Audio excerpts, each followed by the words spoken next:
طَائِفَةٌ يَدْعُونَ إِلَى الْخَيْرِ وَيَأْمُرُونَ بِالْمَعْرُوفِ وَيَنْهَوْنَ عَنِ الْمُنكَرِ وَأُولَٰئِكَ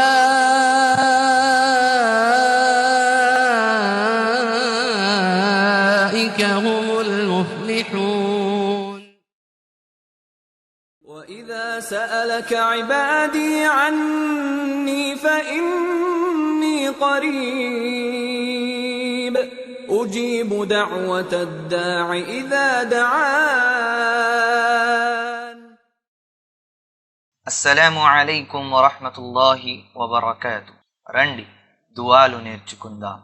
ఈరోజు నేర్చుకోబోయే దువా అద్దములో చూసేటప్పుడు చదువు దువా. అల్లాహుమ్మ అంత హస్సంత ఖల్qi ఫహస్సిన్ ఖుల్qi. దీనిని ఇమాం బైహఖీ రహిమహుల్లా గారు ప్రస్తావించారు.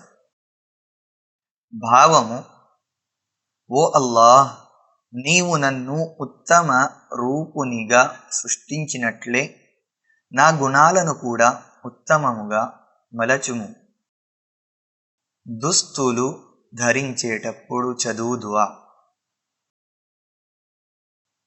అల్లాహుమ్మ లకల్ హమ్దు అంత కసౌతనీహి అస్అలుక మిన్ ఖైరిహి وخير ما صنع له وأعوذ بك من شره وشر ما صنع له. దీనిని ఇమాం అబూ దావూద్ రహిమహుల్లా తమ సునన్లో ప్రస్తావించారు. భావము: ఓ అల్లాహ్, సర్వ పొగడ్తలు నీకే. నీవే నన్ను వస్త్రాధారణ ప్రసాదించావు.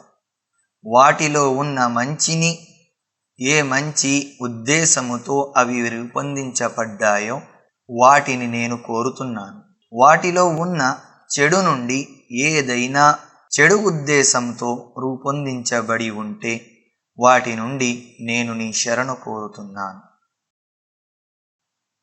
అలాగే మరో దువా: